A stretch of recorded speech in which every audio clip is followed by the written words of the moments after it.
Bismillahirrahmanirrahim. Alhamdulillahi rabbil alamin. Wa afdhalus salati wa atammu taslim ala sayyidina Muhammad as-sadiqil wa'adil amin wa ala alihi wa ashabi ajma'in. La hawla wa la quwwata illa billahil aliyyil azim. Amma ba'd.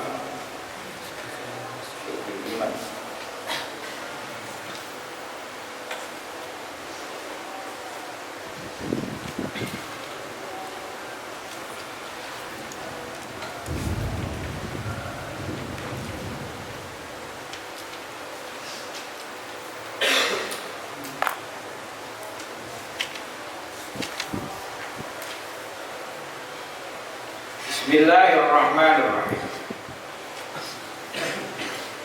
Bismillahi kelawan nyebut asmane Allah. Ar-Rahmani kang welas asih ing dalem dunya lan akhirat. Ar-Rahimi kang welas asih ing dalem akhirat. Ar-Rahman Ar-Rahim.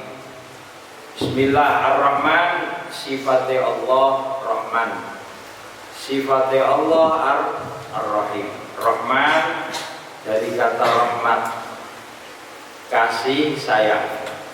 Kedua-duanya ini sifat Allah, tapi Ar-Rahman itu sifat yang khusus bagi Allah. Makhluk tidak boleh disifati dengan Ar-Rahman. Jadi Ar-Rahman, kalau Ar-Rahim itu sifat Allah, tapi terkadang makhluk bisa disifati Rahim. Makanya Allah mensifati Rasulnya dengan sifat Ar-Rahim. Laqad ja'akum rasulun min anfusikum. Telah datang kepada kamu utusan dari diri kalian. Azizun alaihi ma'anittum harisun bil mu'minina raufun Rahim. Kalau Rahman itu sifat Allah saja, makhluk siapapun tidak boleh diberi sifat Ar-Rahman. Begitu juga ada nama Allah. Bismillah. Allah tersebut nama yang khusus untuk Allah. Siapapun makhluk tidak boleh menggunakan nama Allah. Ono duwe anak jenenge Allah gak oleh, haram. Berarti ism Allah itu ismun lillah, lil ilahil ma'bud bihaq, khusus bagi Allah saja.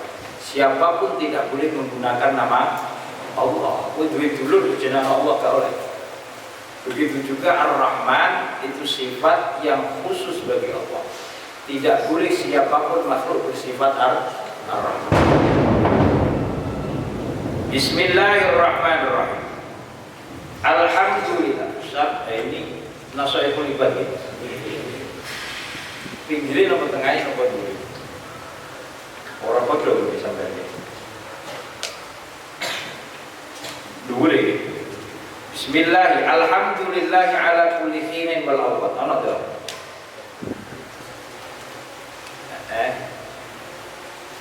Kita bisa sampai.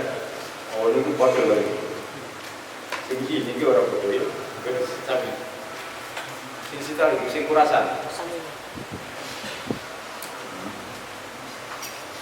Oh, sing biuring kurung.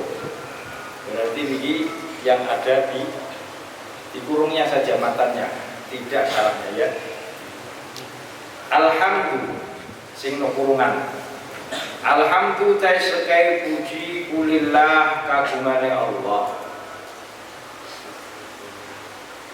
Fi kulli hinin ing dalem saben-saben mangsa wa awqatin lan pira-pira wektu. Wassalatu ta rahmat ta'zimi Allah ala rusulihi. Iku tetep ing atase pira-pira utusan-utusane Allah. Asyraful khalqi rupane mulya-mulyane makhluk. Wal bariyati lan tegese pira-pira makhluk sing manggon bumi. Bariyat itu dari kata barun, itu daratan. Daratan dan lautan adanya di mana? Di alhamdulillah, segala puji lillah bagi Allah. Alhamdu itu puji syukur. Makanya huruf alhamdu alif, lam, ha, mim, dan hurufnya berapa? 5. Lillah itu lam, ha, 3. Alhamdulillah hurufnya berarti 8. Maka aneh, Allah itu menciptakan sesuatu untuk menjadi i'tibar, untuk menjadi peringatan. Hari itu diciptakan Allah jumlahnya berapa? 7. Ahad, Senin, Selasa, Rabu, Kamis, Jumat, Sabtu. 7. Langit diciptakan Allah jumlahnya gitu. Waqadahunna sab'a samawat, ana pitu. Bumi ya ana pitu. Swarga diciptakan Allah ana pitu. Neraka ya ana. Tapi pintune swarga ana pun. Mergo apa? Alhamdulillah. Alhamdulillah itu. Makanya pintunya surga itu 8, surganya ada tuh. Dan anehnya lagi, ijaz Quran, alhamdulillah jumlahnya 5. Surat Al-Quran yang dimulai dengan alhamdulillah jumlahnya ada berapa? 5. Siji surat Al-Fatihah, alhamdulillahirabbil alamin. Yang kedua surat Al-An'am, alhamdulillahilladzi. Yang ketiga surat Al-Kahfi, alhamdulillahilladzi anzala ala abdihi. Yang keempat surat Saba. Yang kelima surat Al-Fatihah. 5. Begitu juga surat Al-Quran yang diakhiri dengan alhamdulillah juga ada 5. Surat Shofat setelah Yasin itu As-Shofat, akhirnya subhana rabbika rabbil izzati amma yasifun, salamun alal mursalin walhamdulillah. Begitu juga surat Al-Isra diakhiri alhamdulillah, qulil hamdulillahilladzi lam yattakhidh waladan wa lam yakun lahu syarikun fil mulk wa lam yakun lahu waliyyun minadh dhul wa kabbirhu takbira. Wassalatu, salat itu rahmat ta'zim. Salat Allah kalau memberi salawat berarti rahmat. As-salat minallahi rahmah, dari Allah itu rahmat. Wa minal malaikah istighfar, malaikat kok membacakan sholawat kepada Nabi, membacakan sholawat itu memintakan ampun, istighfar. Wa minan nas, dari manusia adalah doa. Jadi sholat secara bahasa itu artinya doa, dan ibadah semuanya itu doa. Makanya sampean sholat secara bahasanya sholat itu maupun doa. Dan sholat secara syariat fikih itu apa? Ibadah yang dimulakan dengan takbir, diakhiri dengan aqwal wa af'al muftatahah bil takbir wa muftatamatun bil taslim. Dan sholat itu doa. Makanya ulama banyak mengatakan ad-du'a mukhul ibadah. Doa itu otaknya ibadah, inti dari ibadah. Di dalam apa? Penggerak mukh itu otaknya ibadah itu apa? Doa. Ala asyrafil khalq, Nabi itu mulia-mulianya makhluk. Yang berada fil bariyat, ada di daratan, yaitu di bumi. Hadhihi utawi iki kitab risalah. Munabbihatun iku pira-pira perkara sing ngelingno, mengingatkan apa? Ala isti'adati, ing atase siap-siap. Isti'adad itu artinya bersiap-siap, meminta untuk persiapan. Siapan untuk apa? Liyaumil ma'adi, kerono dinane bali menyang Allah. Manusia harus tahu, harus ngerti Anda hadir ke dunia ini untuk apa. Setelah dari dunia mau kemana? Setelah mau kemana ada apa? Itu harus tahu supaya tidak bingung. Sekarang banyak orang bingung mereka orang ngerti dunia itu konopo. Angin. Sampai mondok orang ngerti tujuan mondok bingung, dolanan terus. Murah dulu, mangan orang ngerti. Yang mondok itu kunci. Nah, makanya Anda berada di dunia ini tujuannya apa? Siapa Anda? Untuk apa ke dunia? Tugasnya apa? Dan setelah dunia akan kemana? Setelah akan kemana ada apa? Kalau Anda paham seperti itu, maka Anda tahu tujuan hidup. Tujuan hidup manusia diciptakan oleh Allah seperti dalam firman Allah, "Wa ma khalaqtul jinna wal insa illa liya'budun." Tidak aku ciptakan jin dan manusia kecuali disuruh menyembah marang Allah. Ibadah berarti tugasnya Anda hadir ke dunia untuk beribadah. Dan ibadah itu apa? Berarti gerak-gerik Anda, detak jantung Anda, hembusan nafas Anda, semuanya memiliki arti untuk beribadah. Itu berarti orang yang tahu tujuannya hadir. Setelah dunia ini mau kemana? Mati. Dan setelah kematian ada apa? Maka orang yang cerdas, orang yang berada di dunia bukan untuk selama-lamanya dan bukan hanya untuk bertahan hidup di dunia, tapi keberadaannya, detak jantungnya, hembusan nafasnya, perkataan dan perbuatannya semuanya untuk persiapan setelah meninggalkan dunia. Sampai belajar untuk pondok, apa hanya untuk pondok? Mesti ini kanggo persiapan setelah nanti Anda pulang di rumah, ada bekalan apa yang Anda pelajari di pondok, Anda amalkan, Anda praktekkan, Anda sebarkan, Anda manfaatkan kepada orang lain. Orang pondok, kanggo pondok, kalau semangat dulu baru wis enggak. Nah, itu berarti orang yang cerdas. Jadi di pondok ini untuk belajar, untuk mencari ilmu, setelah selesai berhasil, Anda akan mengamalkan ilmu, pindah, pulang, royong dan seterusnya. Itu Anda hadir di dunia tidak untuk selamanya, maka harus punya persiapan karena di dunia ini ujian yang tidak ditentukan waktunya oleh Allah. Waktunya tidak diberi tahu. Sampai ujian UTS, PAS, ujian UAS itu kan dikasih tahu waktunya, DKI jadwalnya. DKI waktunya jam berapa selesai keluar. Kalau ujian di dunia tidak diberi waktunya. Sewaktu-waktu pengawas ujian bisa menarik lembar jawaban yang Anda kerjakan. Pengawasnya siapa? Raqib Atid Israel. Sewaktu-waktu Israel bisa menarik sudah selesai lembar ujian yang Anda lakukan. Nah, makanya harus siap di dalam kehidupan dunia untuk isti'dad liyaumil ma'ad. Siap-siap kapanpun Anda harus siap, lembar jawaban tersebut ditarik oleh pengawas ujian. Ditarik oleh siapa? Israel. Makanya orang yang cerdas, orang al-kayyisu man dana nafsah wa amila lima ba'dal.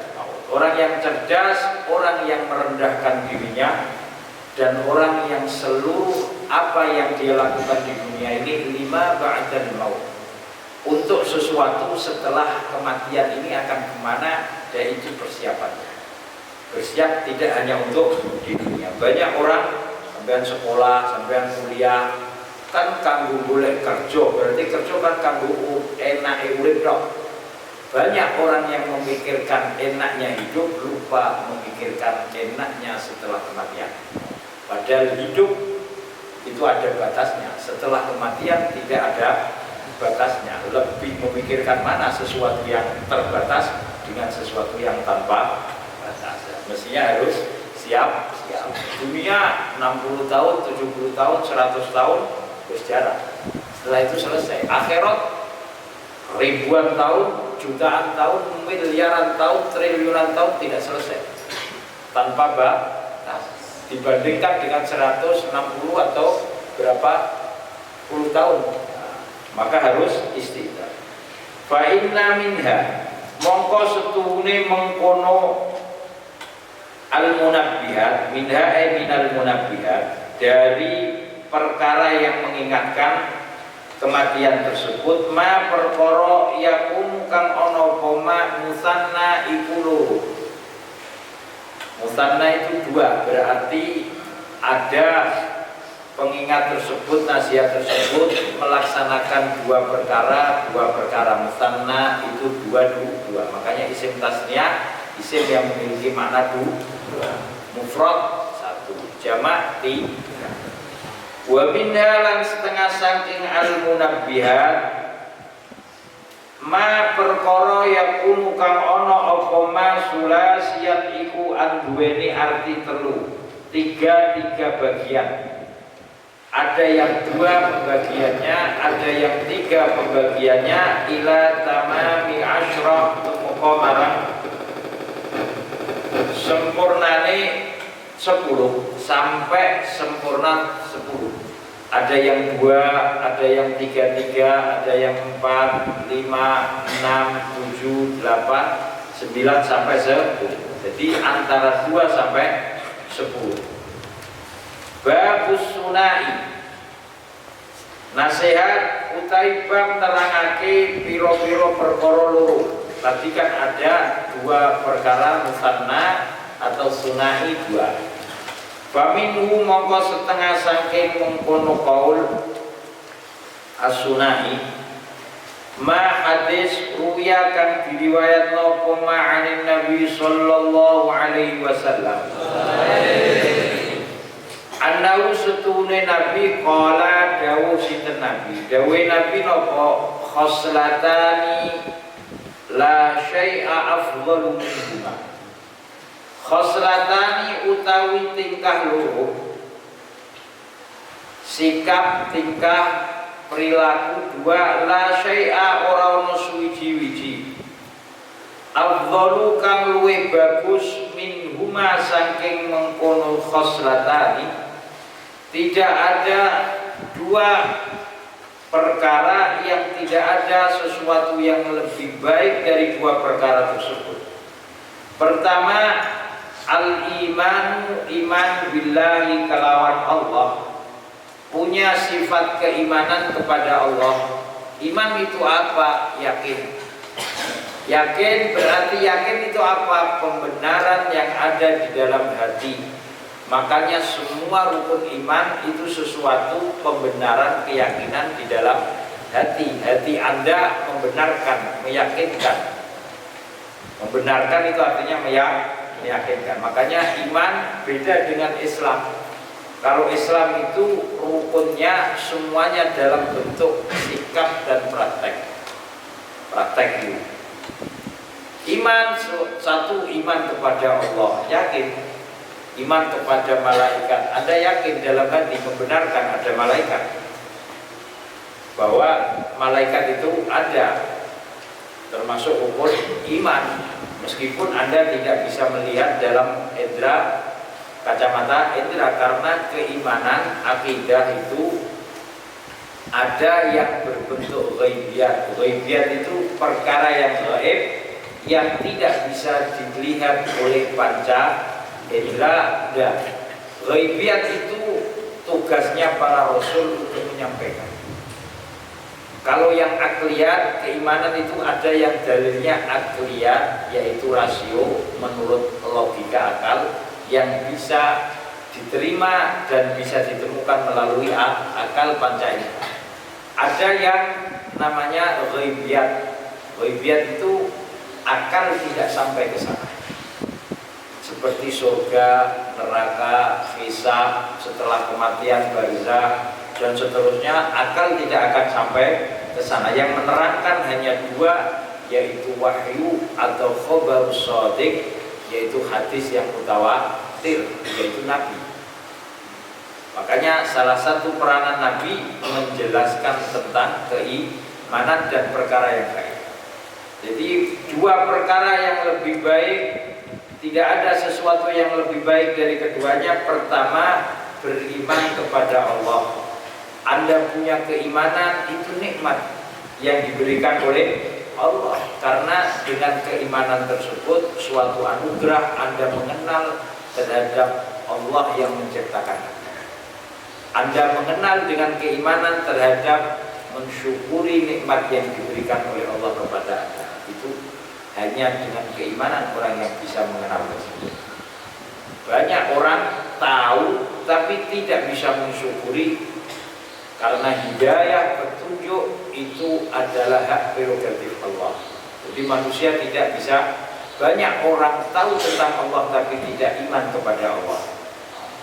Hidayah itu petunjuk dari Allah. Yang kedua, sesuatu yang baik, pertama iman, wa naf'u lan paling manfaat lil muslimina marang piro-piro Islam, memberi manfaat kepada orang Islam.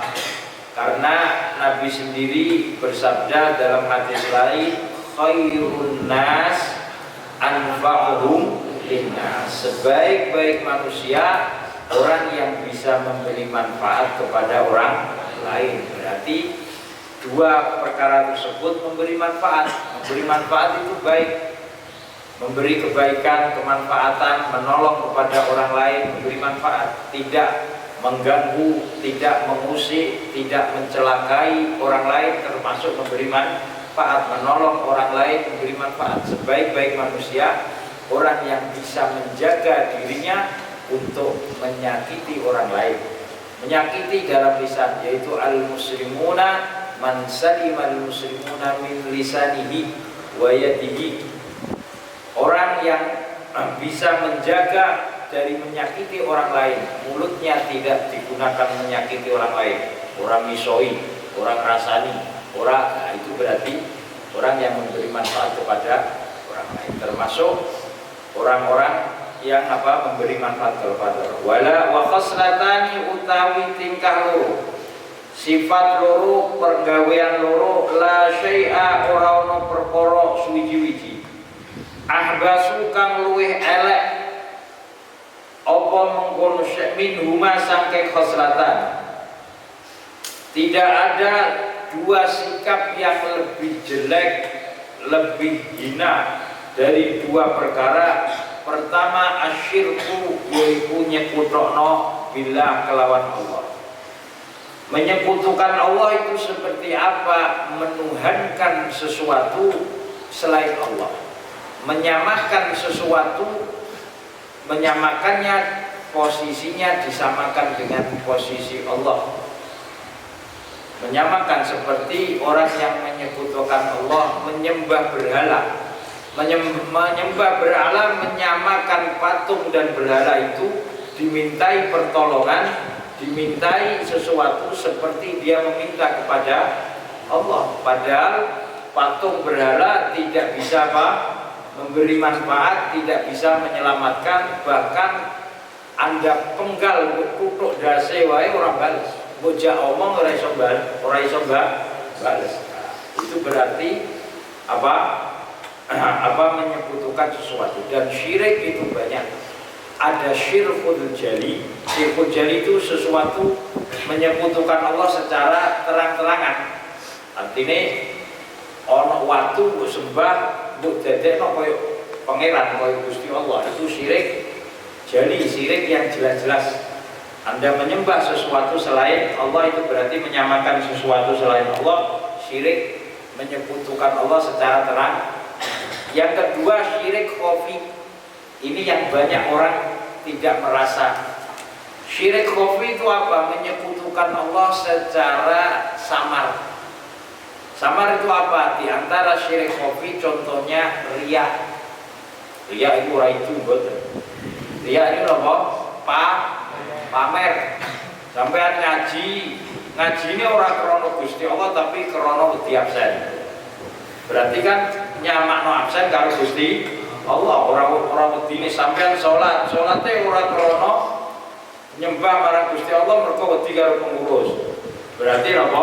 Menyamakan pengurus, wedine karo pengurus dipadano karo wedi karo Gusti.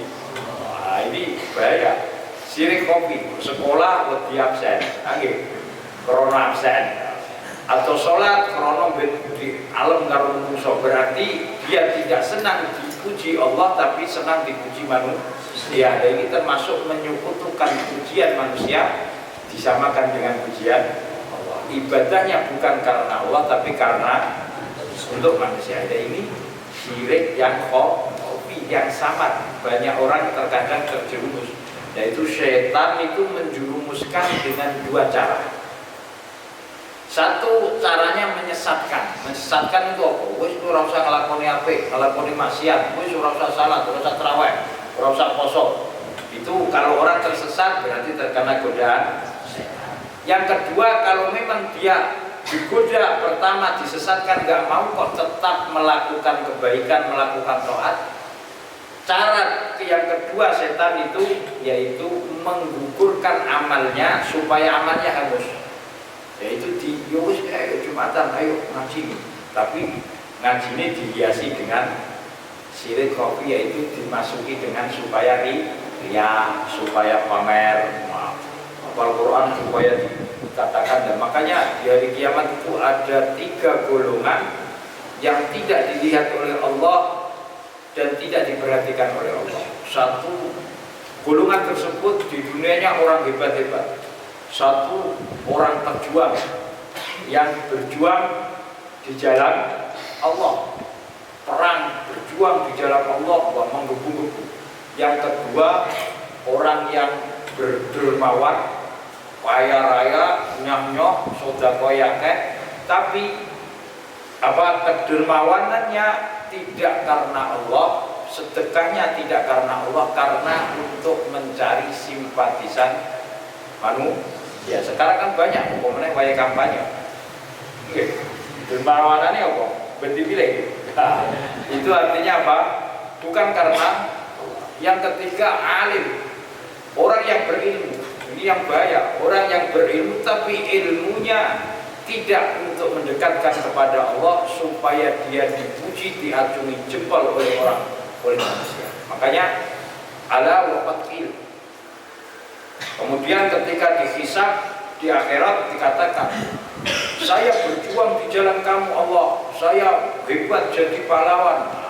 Kamu berjuang di dunia bukan karena aku, karena Anda berjuang supaya dikatakan pahlawan, supaya orang mengatakan wah pemberani, supaya semua orang mengacungkan jempol. Ala wa fatkil, di dunia sudah dikatakan, berarti pahala kamu sudah Anda ambil di dunia. Sekarang alqu finnar, dilempar di dalam neraka. Kemudian dihisab, wah saya dulu di dunia dermawan, saya kaya raya, saya sedekahkan harta saya, dan saya fakir miskin, anak yatim, janda, semuanya saya bantu semuanya. Dan semuanya kata Allah, kamu bersedekah menjadi dermawan, aku beri kamu apa? Rizki, keluar rizki, aku beri kekayaan. Allah berfirman berkata, tapi kekayaan tersebut Anda sedekahkan, Anda dermawankan bukan karena aku, bukan karena untuk mencari ridhoku, ridho Allah, tapi untuk dikatakan Anda kaya raya yang dermawan, Anda yang loman. Ala wa fatkil, dunia sudah dikatakan. Dan sekarang pahalanya sudah habis. Kamu dermawan berarti pilih. Dermawan supaya apa? Dikatakan apa?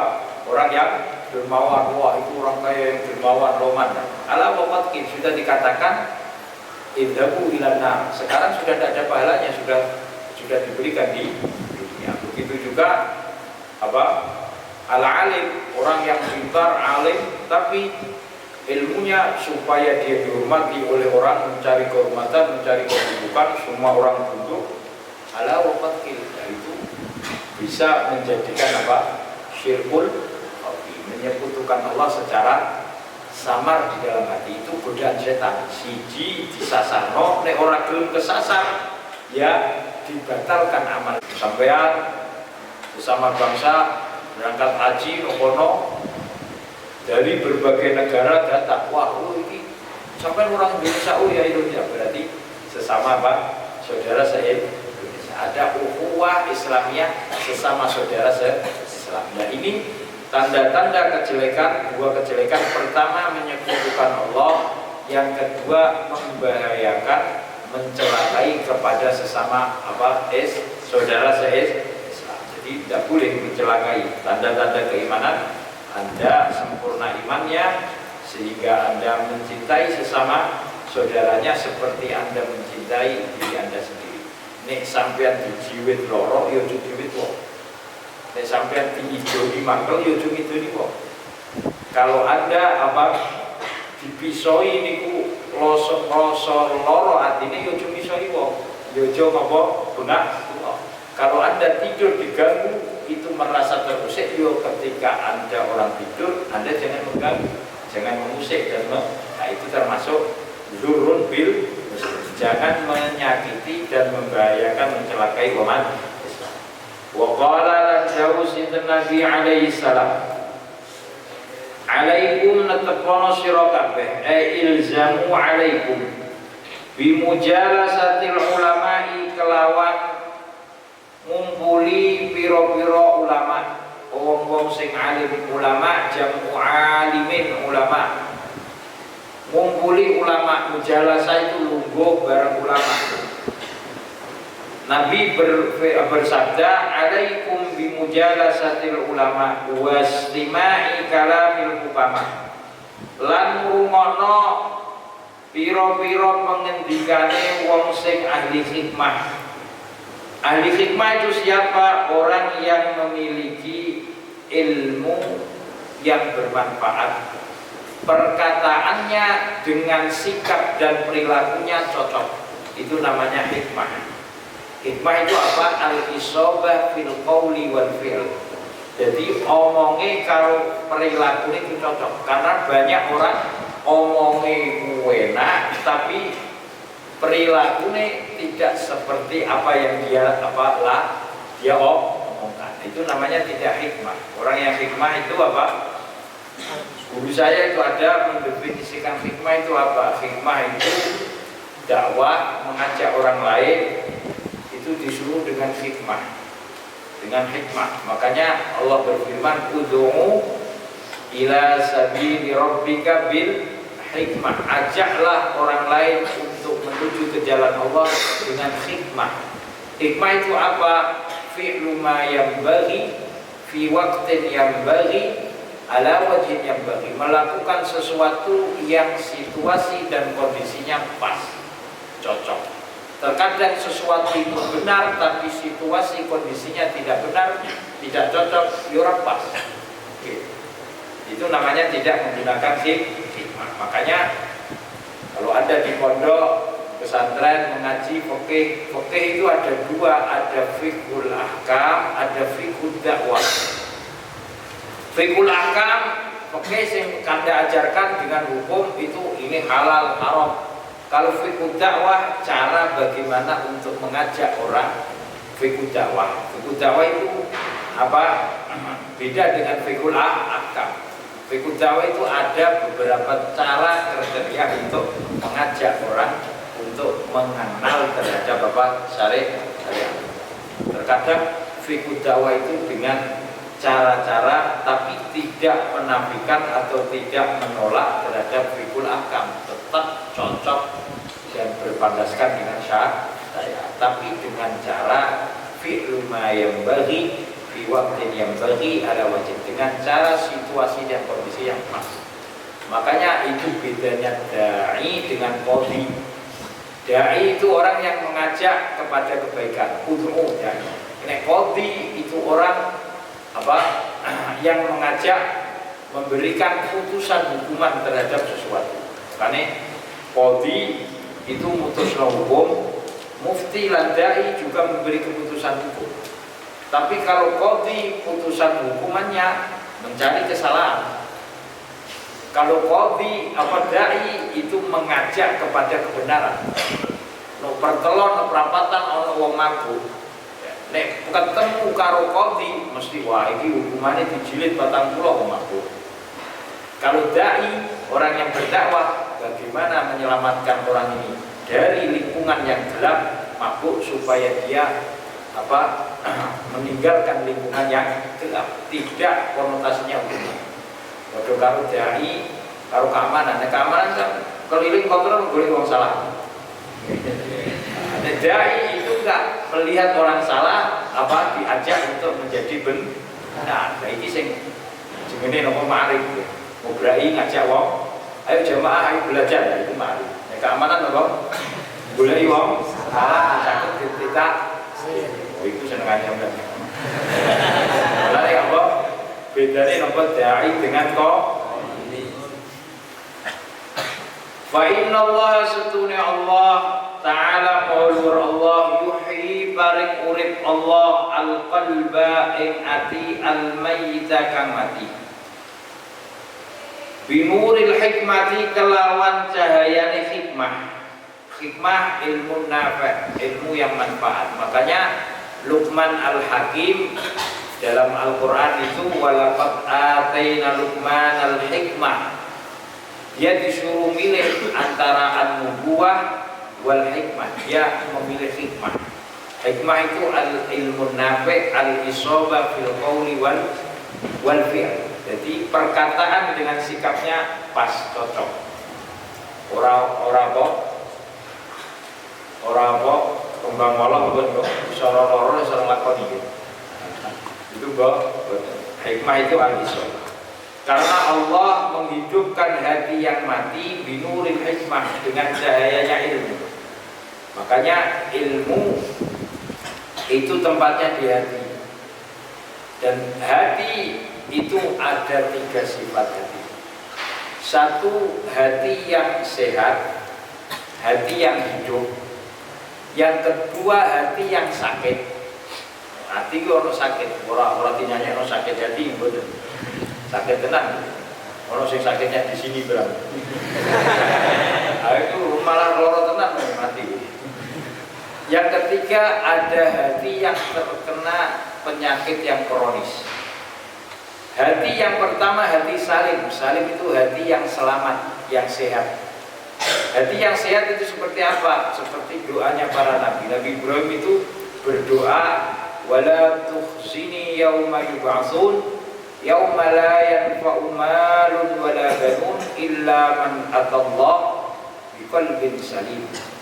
Jangan sedihkan kami ya Allah, yauma la tukhzini yauma yub'atsun, di hari kami dihidupkan kembali.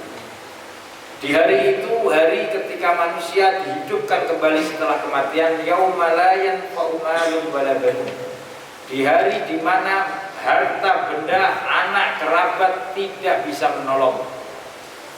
Yauma la yanfa'u malun wala banun illa man atallah, kecuali orang yang kembali kepada Allah biqalbin salim, yang membawa hati yang selamat. Selamat dari apa? Hati yang salim, yang sehat, yang selamat dari penyakit. Karena hati yang mati itu hati yang terkena penyakit. Penyakitnya hati yang kronis ada 7 penyakit hati yang kronis. Di antaranya apa? Sombong, itu penyakit hati. Takabur, sombong, ujub, bangga diri. Ini karena saya. Siapa yang sering mengulangi saya itu ada faktor apa? Ujub, tidak tahu kalau semuanya itu adalah anugerah dari Allah. Kok saya hafal Quran, saya hafal Al-Biyah, saya pintar, saya juara, saya terus. Mestinya apa? Alhamdulillah, ini anugerah dari Allah, bisa mendapatkan ilmu dan seterusnya. Harus apa? Jangan sampai terkena penyakit apa? Hati 7, sombong, riya, ujub, kemudian hasud, iri dan dengki dan seterusnya. 7 penyakit hati yang sering. Hati itu diibaratkan seperti tubuh, seperti tanaman, seperti tubuh Anda. Satu hari, satu malam tidak diberi makan, tidak dimandikan, tidak diberi minum, lemes nopo kuat. 2 hari, 3 hari, 1 minggu, kira-kira bagaimana? Lemes. Wis lemes, kemudian lapar. Kalau lapar tidak diberi makan, tidak dibersihkan, bau, kemudian apa? Lemes, akan mudah terjangkit virus-virus dan penyakit. Begitu juga hati. Ketika hati 1 hari 1 malam tidak pernah dibersihkan, tidak pernah diberi makanan, asupan makanan, tidak pernah diberi minuman, hati tersebut akan lemas. Kalau lemas 1 hari, 2 hari, lambat laun dia akan mudah terkena penyakit. Kalau sudah mudah terkena penyakit, maka dia lambat laun seperti tubuh, seperti tumbuhan, tidak pernah disirami, tidak pernah terkena sinar matahari, lambat laun layu, setelah layu garing, setelah garing mati. Begitu juga hati. Dan hati makanannya apa? Yaitu dengan mengingat kepada Allah, dengan cahayanya berzikir, ala bizikrillah tatmainnul qulub. Begitu juga menghidupkan hati binuril hikmah, dengan ilmu. Karena apa? Pertama, kewajiban yang diperintahkan oleh Allah kepada manusia itu apa? Mengenal Allah. Mengenal Allah itu apa? Dengan ilmu. Mengenal Allah itu dengan ilmu. Makanya awal wajibin 'alal insani ma'rifatul ilahi bis iqoni. Pertama sesuatu yang wajib, ora sholat, ora poso, ora syahadat. Pertama apa?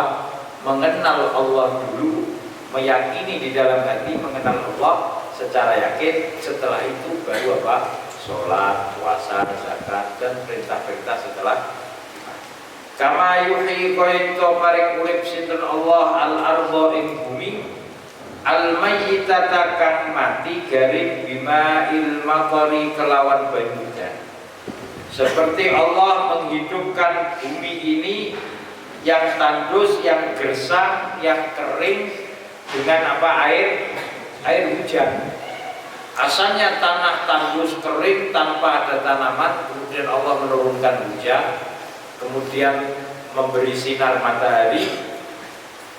Tanah yang asalnya kering tandus akan tumbuh-tumbuh, tumbuhan rumput-rumputan dan tumbuh-tumbuhan akan menjadi hijau kembali.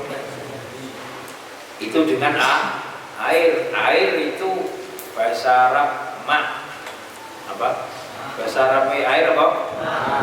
Maun ma. Mulane ibune sampean niku nopo air. Apa nek pulang nyelok apa? Makanya ibu bagikan apa? Air diperlukan. Kowe ora ono ibu ora iso air. Makanya apa? Ma itu apa? Wa ja'alna minal ma'i kullasyai'in, sesuatu dijadikan dari air. Sesuatu memerlukan air. Setiap makhluk yang hidup, mulane sampai nek mulai golek mae ora pae. Mae ora pae. Wa Nabi Bakar, saking Abu Bakar As-Siddiq radhiyallahu taala, radhiya muga paring ridho sinten Allah taala anhu saking Abu Bakar As-Siddiq. Man utawi sapane wong dakhala mlebu sapa man al-qabra ing kuburan. Mati mlebu kuburan. Siapa yang masuk ke liang lahat, siapa yang meninggal mati, meninggalkan dunia bila zatin kelawan tanpa nggawa sangu. Pergi meninggalkan dunia, dia tidak membawa bekalan. Umpama sampean pergi lunga ziarah, koncone akeh ora nggawa sangu, ora nggawa bekalan. Gak bawa bekalan apa? Atau Anda pergi ke laut, gak bawa bekalan apa-apa. Fakaan nama rokibah, siapa yang masuk ke dalam kubur, siapa yang meninggal dunia, wafat dikubur, bila zadin kelawan tanpa gawa sangu, fakaan nama rokibah kau setune numpak sopeman al-bakhra ing lautan, seperti orang berada di lautan bila safinatin kelawan tanpa numpak perahu. Jadi orang yang meninggal tanpa membawa amal kebaikan sedikit pun seperti orang morono ngalorono ke tengah lautan, tapi ke utara sana, ke tengah laut tanpa naik ke perahu. Kira-kira nek ono ombak gede gimana? Kalau nggak bisa berenang gimana? Kan akan tenggelam. Begitu juga orang yang masuk kubur mati tanpa membawa amal kebaikan. Padha karo sampean wae lunga ora urusan apa, mesti kelengo, mesti wah, iki padha karo wong meninggal. Makanya orang di dunia ini Nabi mengibaratkan seperti orang yang istirahat sementara, tidak selama-lamanya. Hanya pikirannya orang yang ada di dunia seakan-akan ingin hidup selama-lamanya. Amalnya tidak tahu dia bahwa dunia ini sementara. Makanya Nabi sering menggambarkan bahwa dunia ini karaqibin istadalla tahta syajarah. Orang di dunia ini seperti orang yang berjalan perjalanan jauh sedang berhenti di bawah pohon yang dinamanya pohon dunia. Seperti perahu yang sedang singgah di pelabuhan, pelabuhannya dinamakan pelabuhan dunia. Kemudian nahkodanya mengatakan silakan Anda turun di dermaga di pelabuhan dunia ini, cari bekalan sekuatnya, sepuasnya, semampunya. Setelah itu kapanpun sang nahkoda ini akan memanggil Anda kembali naik ke atas kapal perahu. Ada yang sudah turun ke dunia melihat sesuatu yang asik, itu orang masih mau kapal. Melihat keasikan dunia, dia lupa kalau di dunia itu sewaktu-waktu dia akan dipanggil untuk naik ke atas kapal lagi. Umpama kondektur niku bisa leret ke terminal, sampai perjalanan ke terminal apa lama-lama. Mesti kan orang seneng lama-lama nang terminal, kudunan cepet deh. Itu kalau orang sadar. Tapi kalau orang yang tidak sadar kan malah seneng ke terminal, suwe-suwe ke terminal. Itu seperti Anda malah senang untuk terminal dunia ini, wah lama-lamanya. Itu kalau berangkat bisa kok peti tuh. Berangkat bisa peti tidak mati maksudnya. Berangkat bisa itu maksudnya mati, meninggal, meneruskan perjalanan. Peti ya. Mestinya kalau orang sadar itu apa? Tidak takut apa? Mati, karena Nabi bersabda, man ahabba liqa Allah ahabballahu liqa. Siapa yang cinta bertemu kepada Allah, Allah akan senang cinta untuk bertemu dengannya. Wa man kariha liqa Allah karihallahu liqa. Siapa yang benci, tidak senang bertemu dengan Allah, maka orang tersebut Allah pun tidak senang untuk bertemu dengan. Sayyidah Aisyah takut, ahwal mautu ya Rasulullah, itu mati. Iya, bener Aisyah. Naam, al maut kulluna nukirul maut. Kabeh wong urip iku wedi mati, nek ora wedi mati apa? Lali karo mati. Sampai nek eling wedi, nek ora eling lali. Bener. Nek eling mati wedi napa seneng? Lah nek ora eling juga mesti lali. Berarti ada dua. Kalau ingat takut, kalau enggak ingat ya enggak ingat. Dalam kehidupan dunia ini ada orang itu dua, nek eling mati wedi, nek ora eling mati ya lali. Sampai dalam keadaan lupa apa ingat. Itu dua-duanya. Padahal bahwa apa? Orang yang senang kepada Allah, maka Allah akan senang bertemu dengannya. Kemudian Sayyidah Aisyah, Nabi bersabda mengingatkan Sayyidah Aisyah, setiap orang yang beriman ketika dekat waktunya kematian, dia akan dinampakkan tempatnya di surga, dinampakkan kenikmatan surga dan tempatnya setelah dunia.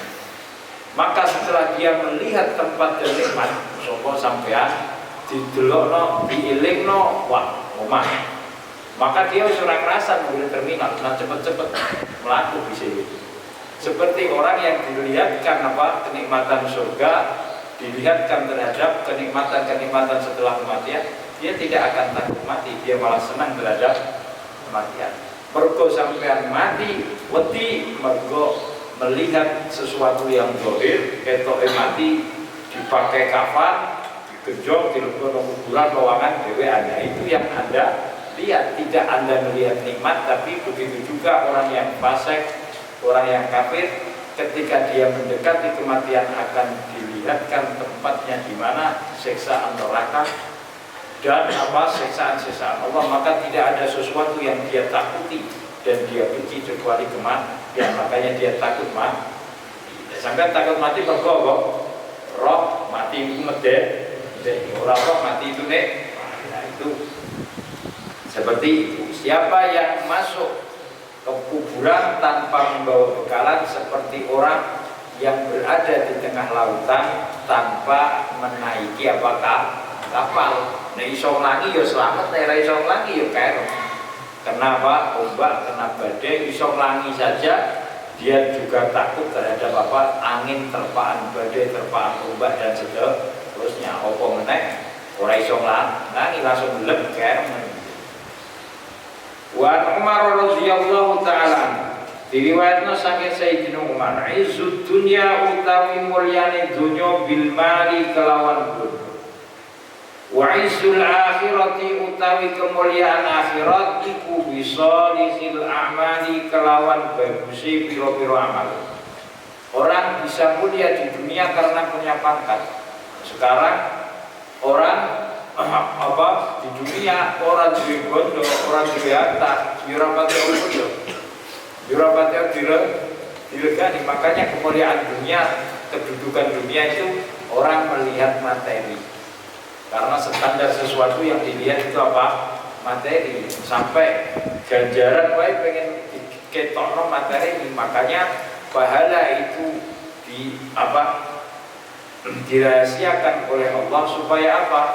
Orang siapa yang mau berlomba-lomba. Umpama pahalanya puasa itu diketokno, pasti orang akan berlomba-lomba masjid ketuk kabeh. Karena dia apa?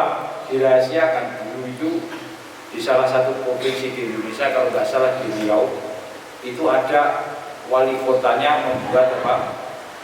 Sayembara, hadiah di depan masjid itu, masjidnya besar, tingkat itu ketuk kabeh. Mergo hadiah ketok, ono hadiah Innova, berangkat haji, umroh, sepeda motor, mobil, uang. Dengan syarat jamaah 40 hari 5 waktu komplit.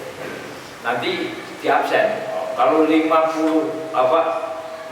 hari selama 5 waktu, 1 hari kan 5 waktu ya. Kok ono kosong siji ya syukur deh.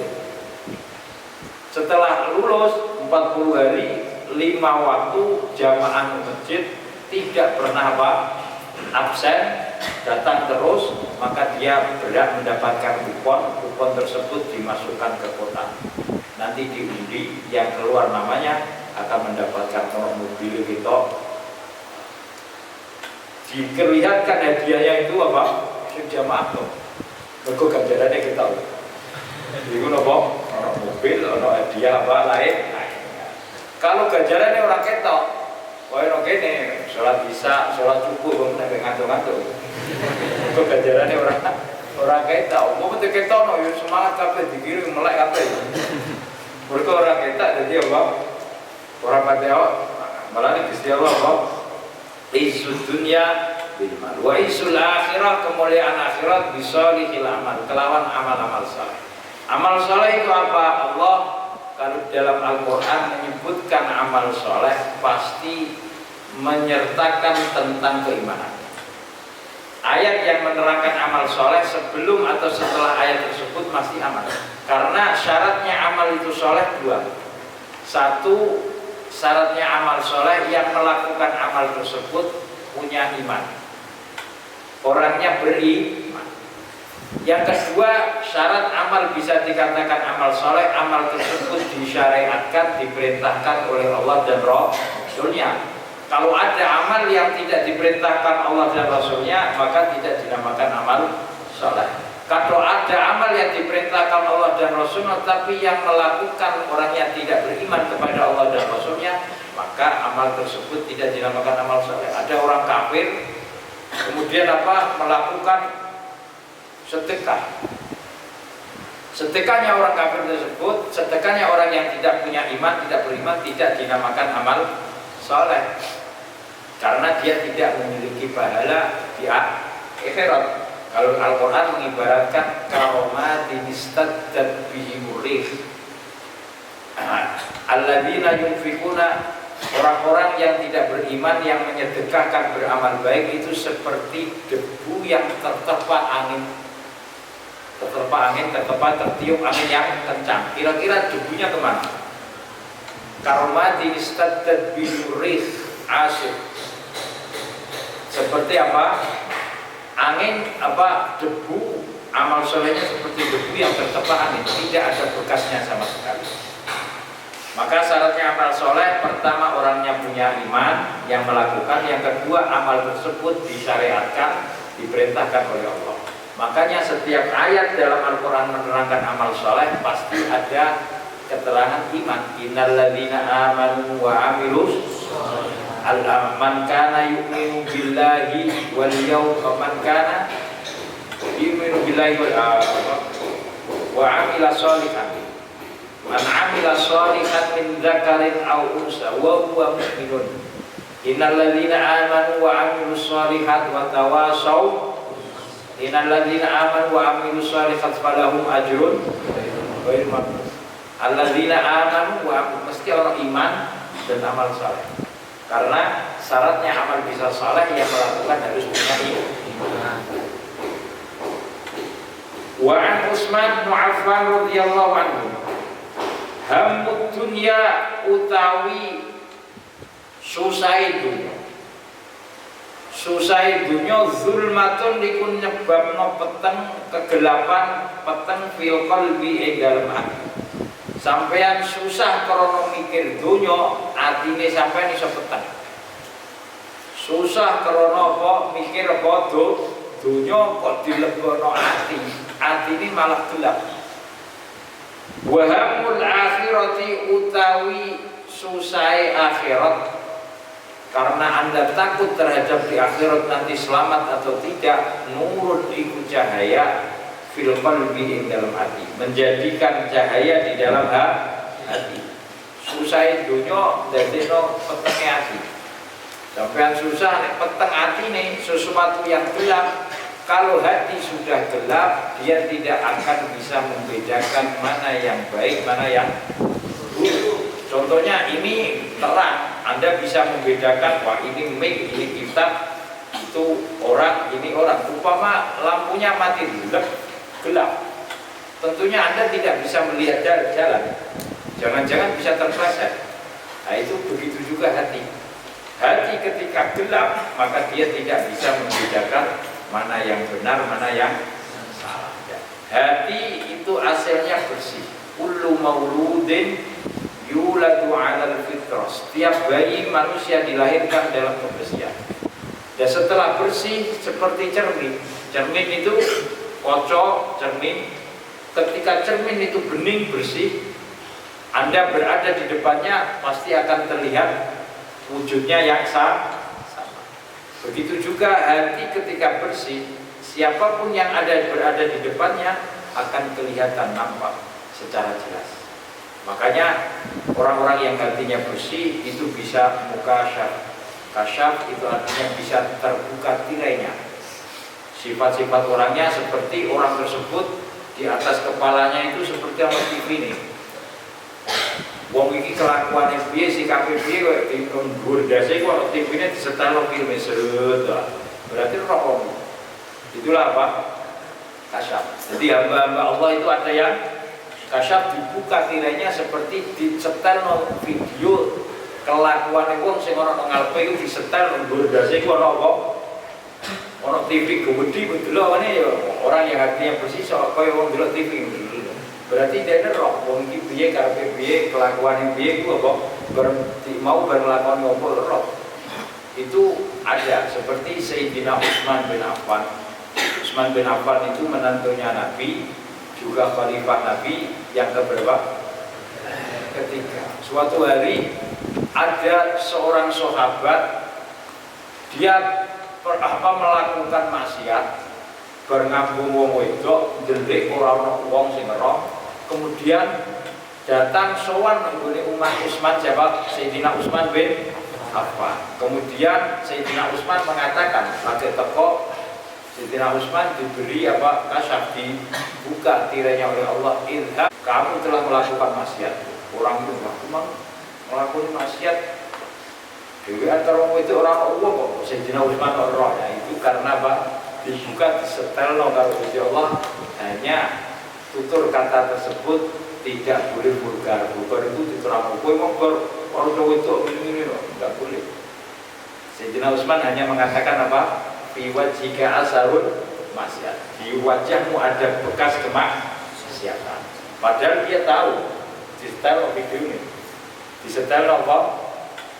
Film ya, karena itu rahasia Allah, rahasia tidak boleh dia dikatakan rahasia negara sampai ditangkap polisi, kemudian rahasia Gusti Allah. Jadi terkadang orang diberi rahasia oleh Allah itu tidak boleh mengatakannya secara vulgar, secara terus terang.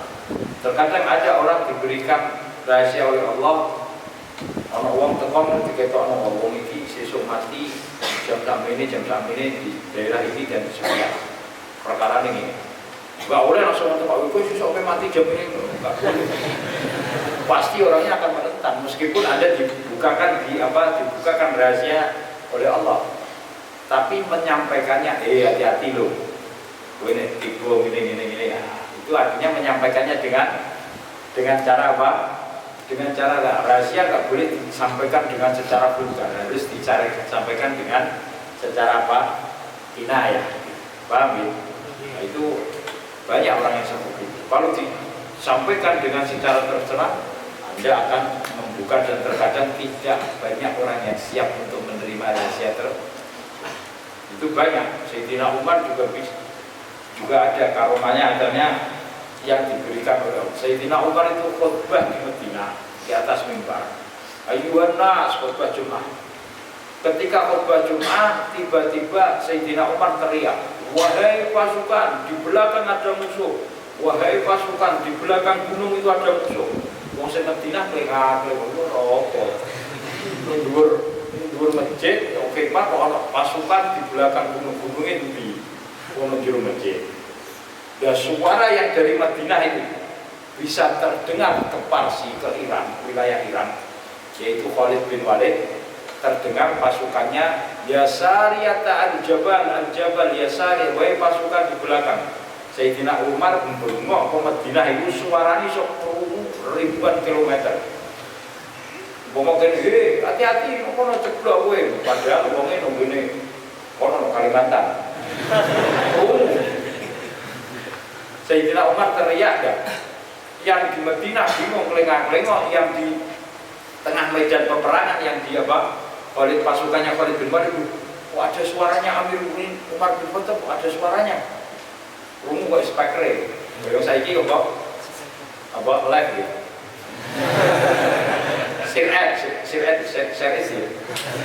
Siret itu sinyalnya podo. Artinya yang di Madinah dengan yang Khalid bin Walid yang berada dengan pasukannya, siret itu nggak mengenal sinyalnya dimanapun akan connect. Itu artinya sama. Begitu juga hati manusia. Nah, itu termasuk orang yang diberi cahaya di dalam hatinya, dia akan bisa melihat.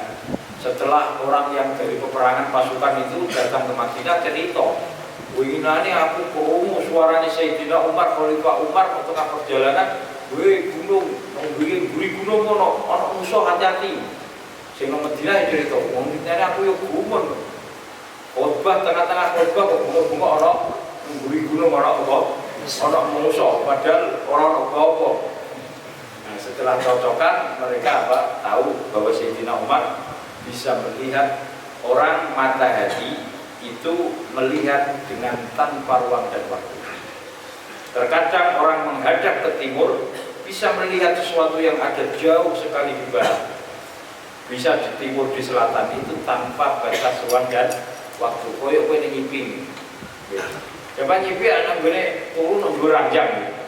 Pikirannya wis tau dia itu artinya tanpa ruang dan waktu. Begitu juga pandangan mata hati itu tanpa mengenal ruang dan waktu, bisa menembus ribuan dan sekatan-sekatan yang ada. Wa an Yahya wa an Ali bin Abi Thalib radhiyallahu ta'ala man kana fi talabil ilmi, man utami sabane wong kana ana sapa man fi talabil ilmi ing dalem golek ilmu, kanat mongko ana apa al-jannatu apa swarga fi talabiha ing dalem nuprih mongko fi talabi ing dalem nuprih mengkono man. Wa man utawi sapane wong kana ana sapa man fi talabil maksiyah ing dalem nuprih kemaksiatan golek maksiat, kanat mongko ana apa annarun neraka fi talabi ing dalem golek iman. Siapa yang mencari ilmu maka dia akan mudah untuk menuju kepada surga. Makanya hadis-hadis lain, fa innal malaika yabsutu ajnihataha ridwan bi talibil ilmi bima yasna. Para malaikat itu membuka sayap-sayapnya untuk kepada orang-orang yang mencari ilmu, mengaji ilmu, ridho, rela apapun yang dilakukan oleh orang-orang tersebut. Jadi mencari ilmu itu jalan man salaka tariqan yabtaghi bihi ilm sahhalallahu tariqan ilal jannah. Siapa yang berjalan di suatu jalan untuk mencari ilmu, maka Allah akan memudahkan jalan menuju ke surga. Itu mencari ilmu. Ilmu itu apa? Ilmu yang mengenalkan manusia terhadap Allah, yang bisa mendekatkan manusia kepada Allah. Jadi ilmu yang disertai dengan khauf, yang disertai dengan khasyah, takut. Banyak orang yang berilmu tapi tidak diimbangi orang berilmu. Padha karo numpak sepeda motor, mobil orang rimi. Kira-kira orang rimi piye? Sampeyan numpak bis jadi penumpang, supirnya orang berilmu. Kira-kira numpak itu aweti. Ilmu itu gas. Tapi gas enggak disertai dengan apa? Rem, bahaya. Ojo-ojo lampu merah terjang wae. Ono mobil lewat ya tabrak, ora duwe rem.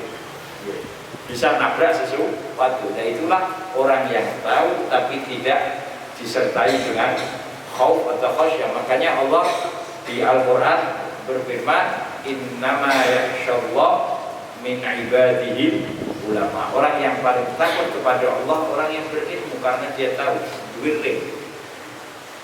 Kalau numpak mobil, numpak sepeda itu ana ring. Sepeda kok orang duit, mobil kok ana ring, bahaya. Bisa nabrak-nabrak, menabrak sesuatu, meskipun dia tahu nama lampu merah orang ring. Yuk, jablas terus. Wa Yahya bin Mu'adz radhiyallahu ta'ala, ma 'asallahu karimun wala asara dunya 'ala al-akhirah. Ma 'asa ora duraka, ora maksiat. Allah ing Gusti Allah sapa karimun wong sing mulya. Orang yang mengenal Allah, orang yang tahu tentang Allah, orang tersebut tidak akan durhaka, tidak akan menentang terhadap Allah. Karena apa dia kok menentang dan durhaka kepada Allah? Karena dia tidak karim, tidak mengenal Allah, tidak tahu kepada Allah. Jadi orang yang karim itu orang yang memuliakan, mensyukuri, menghormati kepada orang yang memberikan. Umpama sampean dikai hadiah karo wong, termasuk Anda, termasuk orang baik itu memberi rasa terima kasih kepada orang yang memberi hadiah. Itu namanya karim, memuliakan. Nah, orang dikai hadiah tapi tidak menggunakan hadiah tersebut di jalan yang diperintahkan, atau tidak mengenal, tidak melihat terhadap orang yang memberi hadiah, sampai dikai songkok. Songkok itu apa? Ketu, tempatnya di kepala, bungkus patonan. Berarti kan menghina terhadap orang yang memberi. Padha sampai dikai nikmat urip iku dikai Gusti Allah. Urip dikai Gusti Allah, Allah merintahna pengibadah sampai malah lalu biara. Berarti apa? Padha karo dikai ketu tinggu apa? Dikon urip dikon ibadah, ora tinggu ibadah malah tinggu biara. Padha karo dikai ketu tinggu kaos kakian, tinggu sepatu. Nah itu berarti apa? Sama menghina, sama ma'asallahu karim. Wala asara lan orang dhisikno sapa man ad-dunya ing donya alal akhirah ngalahno ing atase akhirat. Sapa hakimun wong sing bijaksana. Hakim orang yang bijaksana, orang yang tepat terhadap perilaku dan sikapnya. Tidak ada orang yang memilih dunia meninggalkan akhirat kecuali orang-orang yang bodoh, seperti hadis-hadis yang saya terangkan tadi. Jadi ayat-ayat Quran juga banyak menerangkan wal akhiratu khairum wa abqa, wal akhiratu khairun laka minal ula. Akhirat lebih baik minal ula dari dunia. Wal akhiratu khairun wa abqa, baik dan kekal. Karena dunia ada batasnya. Wa na'mash wallahu a'lam.